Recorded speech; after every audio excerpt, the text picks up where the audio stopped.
Dans cette deuxième vidéo concernant les gymnospermes, donc on va on va la commencer par leur reproduction, comment se reproduisent ces espèces de gymnospermes. La reproduction rencontrée chez les gymnospermes, elle est souvent sexuée. Ça veut dire que ça nécessite obligatoirement la présence de gamètes et la fécondation. Donc on ne va pas trouver une reproduction végétative chez ce groupe de plantes. Et le transfert de pollen du cône mâle vers le cône femelle, qui est le processus de la pollinisation, se fait toujours par le biais du vent. C'est ce qu'on appelle une pollinisation anémophile. Et le processus de reproduction chez ce groupe d'espèces, c'est un processus qui est lent. Donc ça peut durer plusieurs années.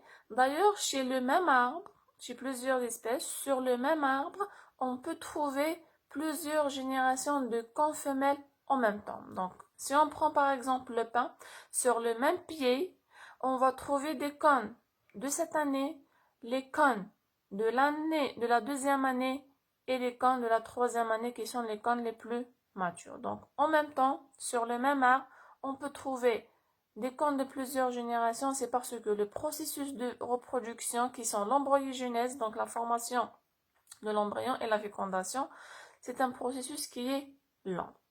Et la fécondation chez ce groupe de plantes s'effectue par ce qu'on appelle une siphonogamie. Ce type de fécondation, on ne le rencontre pas chez les autres groupes, on le rencontre uniquement chez les gymnospermes et chez les angiospermes. Donc, ce sont les plantes les plus évoluées. Et comment se fait cette siphonogamie? Donc, siphon, c'est par rapport à un tube, c'est parce qu'il y a la production d'un tube. Donc, le grain de pollen, donc, j'ai dit que la siphonogamie, siphon, ça veut dire un tube. Donc, la siphonogamie se fait par le biais de la formation d'un tube pollinique à travers duquel il va y avoir le transfert des gamètes mâles. Donc, la siphonogamie, c'est un mode de fécondation uniquement, comme je viens de dire, des plantes à graines uniquement par le biais d'un tube pollinique qui libère les gamètes mâles qui sont les entérozoïdes, soit dans une synergide chez les angiospermes, qu'on va voir après c'est quoi une synergide dans les vidéos qui concernent les angiospermes, ou près de l'oosphère dans l'archégon chez les gymnospermes. Donc toujours, il y a un tube pollinique qui est produit dans ce type de fécondation. C'est pour ça qu'on l'appelle une siphonogamie. Et la siphonogamie, c'est un type de fécondation qui est simple. C'est parce qu'il y a un seul gamète qui est fécondé chez les gymnospermes.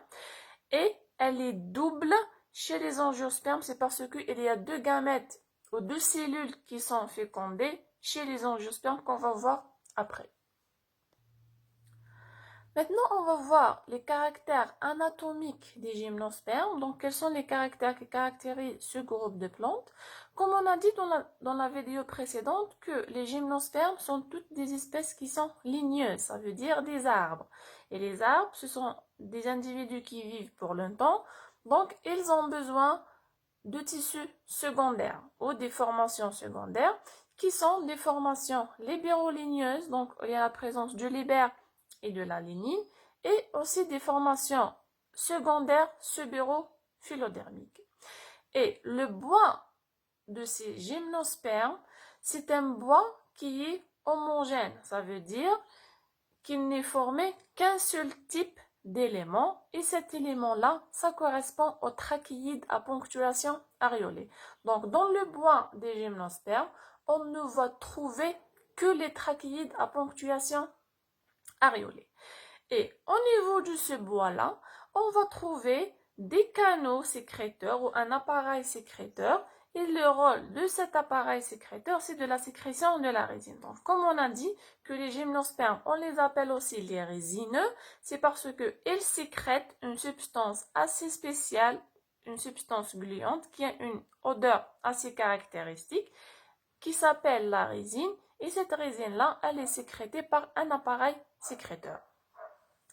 Et pour les formations primaires, qui sont le xylème et le phloème, donc on va trouver un xylème qui a une différenciation centrifuge.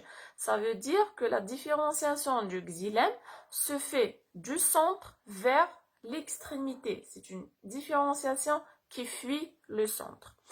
Et le phloème, il a une différenciation centripète, donc c'est le contraire de centrifuge. Pour le phloème, donc il va se différencier de l'extrémité vers le centre. Donc il va vers le centre, c'est ce qu'on appelle une différenciation centripète.